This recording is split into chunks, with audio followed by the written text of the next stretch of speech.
So these are my video notes for Ohio State versus Wisconsin.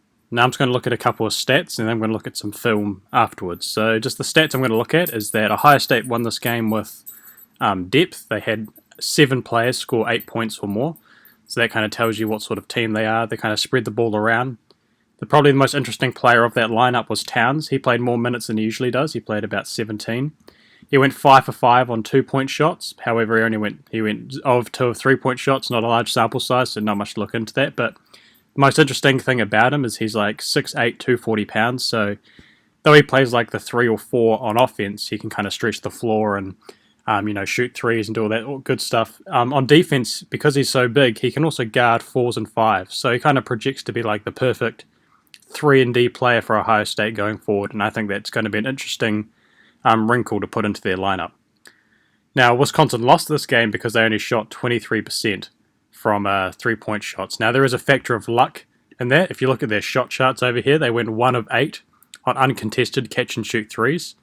So whenever you see that sort of low percentage on uncontested catch-and-shoot threes, you kind of got to put that factor of luck into it because D1 Big Ten teams, especially a team like Wisconsin, they don't usually go 1 for 8. So even if they went, like 4 of 8 or 5 of 8, kind of a more normal percentage from uncontested shots, that's like another 12 points to add to their score, and it gets a lot closer when you see it like that.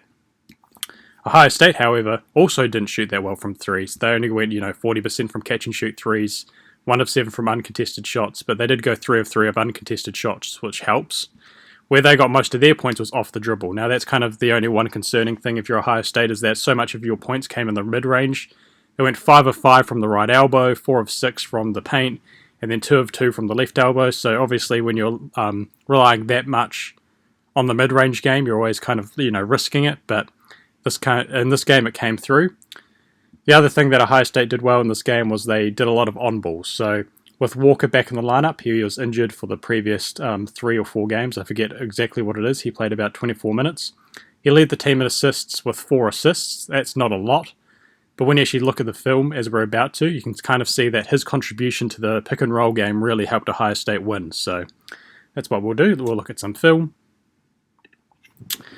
So the 2 things I'm going to look at are 2 Ohio State sets that they ran using CJ Walker.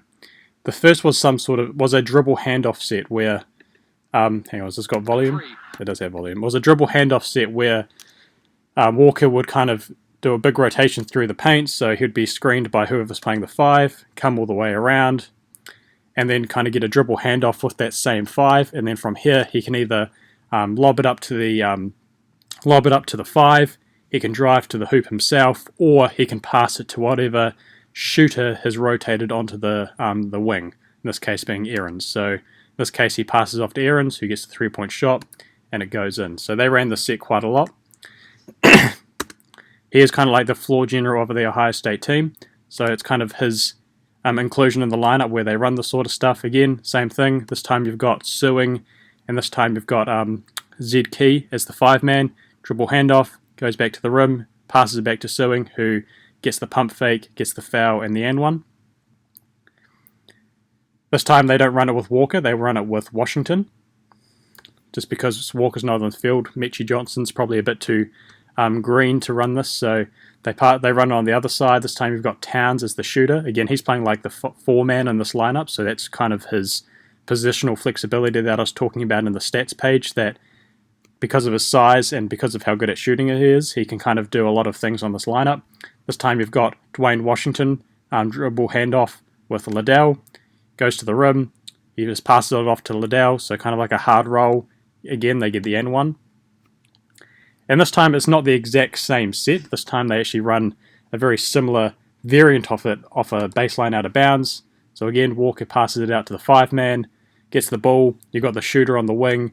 This time it's a hard roll by Zed Key, lob, and dunk.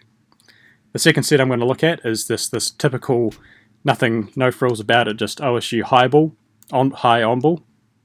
ball screen. So just pick and roll, CJ Walker, Zed Key doing the screen, attacking Micah Potter. This time you can kind of see CJ Walker go all the way to the rim. And this one is what I'm talking about with Ohio State's mid-range game. They did a lot of that in this game. And again, it might concern you in future games because you're relying a lot on this. and that's not always the most reliable shot, but again, just high on ball, resulting in a 2-point shot. And again, very similar, almost looks the exact same. This time, again, mid-range goes in. So those are the two kind of sets that you see with CJ Walker in the lineup now. You've got either high on balls with Liddell or Key, especially Key. Key loves being the roll man on these sort of actions, and then that dribble handoff action as well. So thank you very much for watching. If you want to see how the output window works, there's a link in the description. And that, hope you learned something.